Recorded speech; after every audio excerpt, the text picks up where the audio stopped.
question for you. We were talking about earlier this week because I went to watch Chris Tomlin's concert, and aside from the message, which was amazing, like it was the best sounding concert I've ever been to. It blew me away. Really? Yeah. What's the best concert you've ever been to? Because I don't even know all the words to every song. Got to be honest. I like going to concerts where I know all the words, but that still is now the best concert I've ever been to. The best concert I've ever been to. Gosh. I mean, probably when Reba came out in like the jet on stage and just all of the, the theatrics of what she did, like when she was just making it happen. I mean, it was pretty impressive. And the fact that she was in Albany, Georgia, which essentially is my hometown, and she brought that kind of show even to that kind of smaller market. But she was there for like 3 nights, and it was pandemonium for our town to get that show. Whenever you were younger, did most shows not come to Albany? Did you have to go to Atlanta or? Well, we didn't even think about going to Atlanta. I mean, Albany had a pretty big civic center at the time. Probably a 10,000 seater. And, we used to get some pretty interesting shows. And like the Backstreet Boys were there one time. So, I mean, that was kind of. Did you go to that one? I did, but it was like you went because everybody went. That's what I would say too, like New Kids on the Block. I'd be like, I don't even like them. I just like, Well, I didn't. I really didn't. I mean, I knew, but I remember all of us, we were all making fun of one another. Was it, what did I say, Backstreet Boys? No, New Kids. Yeah. New Kids on the Block. No, it was New Kids. Yeah, I used to do that too. I'd be like, I don't even like, but I did like But secretly. we went because we knew the girls were going to be there, so. That's what I would say too. But yeah, we had like Def Leppard came through there, Alabama. But a lot of the concerts, like there would be some, like 38 Special came there, and then I never will forget, Joan Jett was opening for somebody, and my Uncle Bill was sitting on the front row, and he's like down there with overalls and a John Deere hat on, and Joan Jett just walks right out and just flips him the bird, like just right at his face. Like for rock and roll reasons or for like? Just like being a rock star. Yeah. There's my Uncle Bill down there. Classic Uncle Bill. Did you come up here by yourself? I'm just here. I rolled in. I saw him come in by himself, and I'm like, that's a guy who's comfortable. Just showed up. I don't have a radio person here. My management's not here. Like, I could literally you're good with say us. anything to retire myself and end it all right now. We'd beep you. We'd save you. Don't worry. I want to talk about the new single real quick. So we'll play it and then we'll come back. But Love You, Miss You, Mean It. Yeah. It's new music, but it's like you got a whole six songs coming out, right? It's like the whole 6 songs. Did we announce that we're doing that? Uh-oh, no one's here to say Nobody's that. here. It was told. See, that's what I was told. That's what happens when I don't get, I'm joking about that. But the thing is, Do you want to see my paper? let me see what you're supposed to talk to me about. Well, that's just the front. Say on the top part, it says the single, and then it says 6 new songs. Oh, I didn't know it was in November. Yeah, it's coming out in November, wow, and wow. I'm really on top of my. I'm really locked into what I'm doing these days. That's But, good. You know the single then, because you sang it. Love You, Miss You. Yeah, I actually was I didn't get AI'd on that. It was actually me, but my thing is as we're in the process of trying to figure out like how important like huge 20 or 15 song albums are. My goal is to find 4 songs that I like, whether I wrote them or not. Just go in and cut them and do that about every 2 or 3 months to keep it's fun being in there, recording music you're excited about. So with me, and we'll do, we've never even technically put like country on like we don't have an It's just album. existed by itself. It's just out there, yes. So we'll compile all that and then put something together that we really like. But I've got probably hold on, this will be funny. Oh, never mind. Somebody calling you? It's people looking for me now. Yeah, he's in here. We're rolling. We got We're him. going. We're on. But we so I'm just gonna put music out and I'm really, really, all joking aside, I mean, when I heard Love You, Miss You, Mean It, I was like, That's a song that really seems to be like kind of got the juice. All right, let's do deep questions with Luke Bryan. Ooh. Deep, deep? Well, sounds weird, but all right, you got 3 questions here. Number 1, Luke Bryan, where do you see yourself in 10 years? Ooh, where do I see myself in 10 years? Hopefully, I'd like to do summers in Tennessee and winters in tropically warmer stuff. I'd love to have like a nice sport fishing boat. It's big enough just to sit on. Don't you have one? Yeah, Why what? couldn't you have that Well, now? I've got a center console that it's totaled. We just a tornado hit the warehouse that it was in and it totaled it. So I'm officially out of a offshore boat, but I'd like to get like one that you can stay on, go send it to the Keys, fly to the Keys, hop on it, sit on the deck, listen to Jimmy Buffett and drink vodka and go fish. What do you see yourself doing 10 years musically? I think kind of what I'm doing now, really having a lot of fun doing it. As long as I feel like I can get up there and sing like I want to, and but I'm gonna always kind of have concerts around the deal. Do I wake up and I'm like, I'm going to conquer the world this year and I'm going to have global dominance? I mean, I'm just going to kind of let the songs steer the course and not, if things go great with a song, I'm going to be fired up. And then if I have something that doesn't really work, I'm not going to sit there and start cussing everybody out either. Again. Again. Yeah. All right, number 2, hit it. Who is the most intelligent person you know? Ooh, the most intelligent person I know. These are great. Deep questions with Luke, yes. The most intelligent person I know. Probably my music producer of my whole career, Jeff Stevens. And what about him makes you... Because from music to life to family to the world's imploding to the world, he always seems, I can call him and it's this really like just solid view of the situation, and I always leave the conversations having felt that I got the right advice for the moment.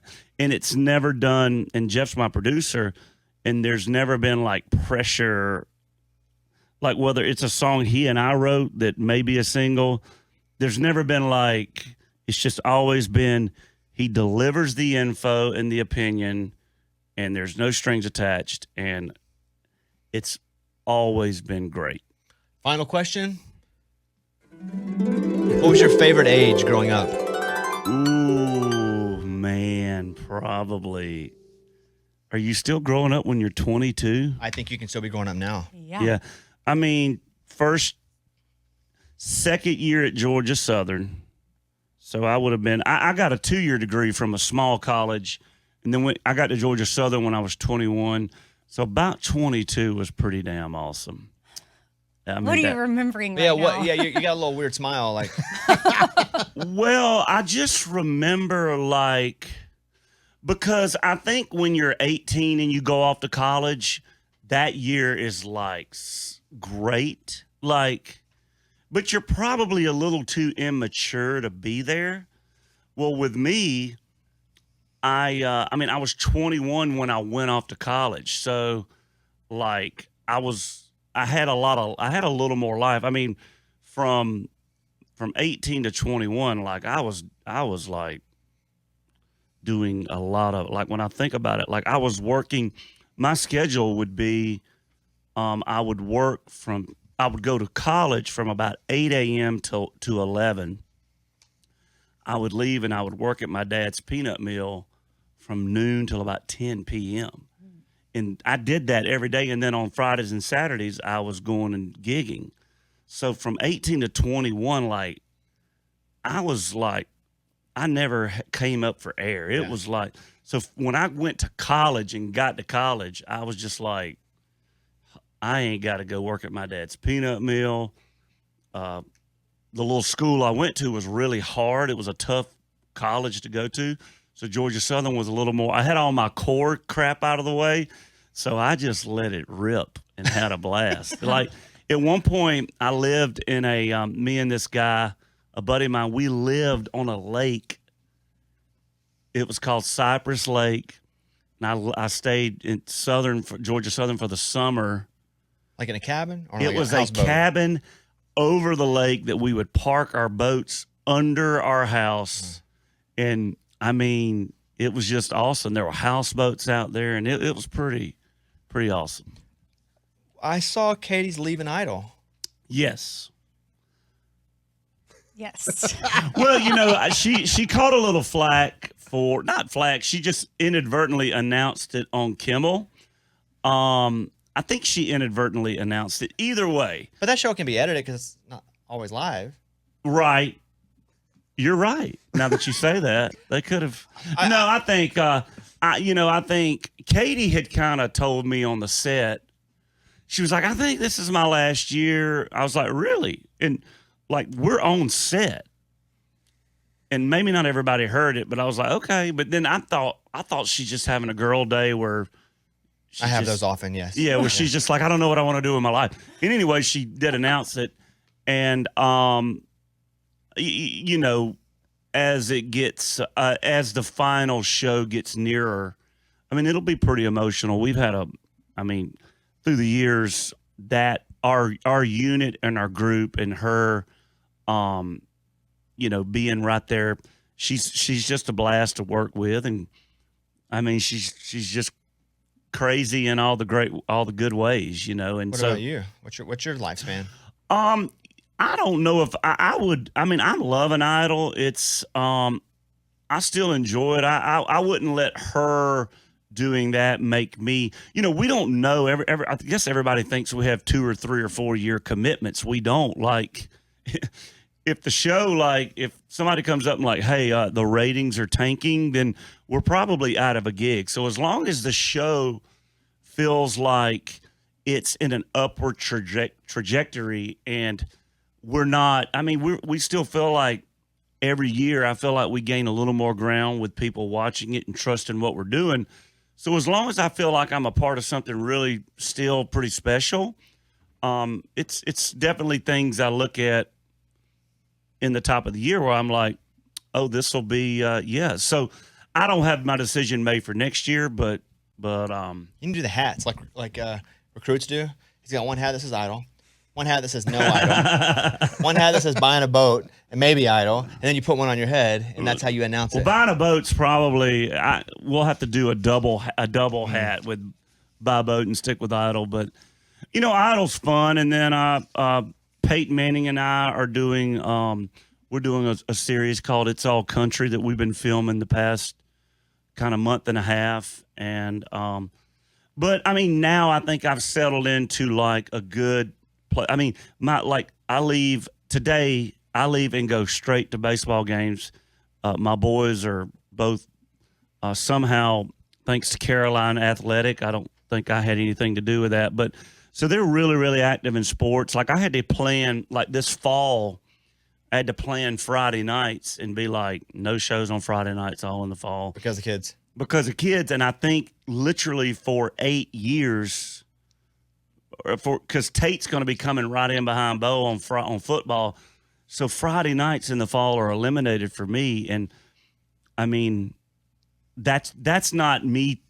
That's just me. That's time in my life where it's time to be there. Like you can miss you can kind of miss a couple 4-year-old T-ball games when they're just running to third base when they hit the ball and don't know where the hell they're at. But now it's important for me to be there. 3 final questions. Luke Bryan's in studio. Acting, you? The right scenario. Well, what's interesting is the second I see myself looking like a B-level actor, a bad actor, I would immediately pull myself I'd be like, oh, I suck and I can't watch myself, and then have a secondary actor. But don't you think you'll do that? That's what you should do. Look bad, look kind of. No, but feel like you're. If that's not the craft that you've always done, and you watch yourself with other, I think you should feel like, oh, even if you're not. I think you've got to, if you want to strive to be some form, you've got to get in the process and learn and edit yourself. And I mean, everybody, all the famous actors in the world, they've got the cheesy, Rice-A-Roni commercials they did when they were 8. Have you done acting school, like acting classes? I never did any. I tell you what, I mean, when I've seen you in plays, like from back in the day. Yeah, back in the day, I did one act plays, but when you're filming promos for Idol and you're filming and you mess up a take, and then you have to replicate the energy and the vibe and the laughs, and you're inadvertently learning how to replicate stuff on camera in a natural acting form that I don't think you really, so I think, I mean, just when somebody puts a camera in your face, getting comfortable with that takes, so I would be comfortable with all that. I would just really want whoever I work with, that I can trust them, that you look legit doing the role and it's believable, and Are you anti-nude scene? I would, I would. Nude scene. What if it was to the role? The role depends needs on it. the CGI involved. Hey, you need a lot of AI. Yeah, we're gonna need some AI. All right, final 2 questions. Are people surprised at times whenever you sit at a piano to learn that you're? I feel like, and you'll be like, oh, I'm not, but whatever. That you're a really good piano player. I love surprising people with that. I think it's always fun. I think it's always fun for people to have that up, kind of have that ace up my sleeve, and then when I can hold a room with a piano, and it's not come easy. I put myself in the role of playing piano in front of a lot of people to get better, because if you just stay in your house and think you're working on it, and then put 20,000 people in the room. Anyway, you just got to jump in it. So I've really had fun working hard and playing piano, but I still can trick people better than I actually am. But I said no humble card, because you're good. You're good. Well, move off. I hear you. But I'm good to hold. I'm good in my little space. But then I know I know where not to venture. You know your strengths. Right. I know where not to venture. Final question. What to you right now is fulfilling? Right now. What's fulfilling to me is the fact that in the state of Tennessee, between my house and going to a farm, or just putting a boat in at the house, or going to the Duck River and floating down the river, I could just knock around the state of Tennessee with my children and my family, and I can ride around my farm on a Polaris, or I'm just content with just chilling out around the house. I can go play 9 holes of golf, come back, like waking up with no plan.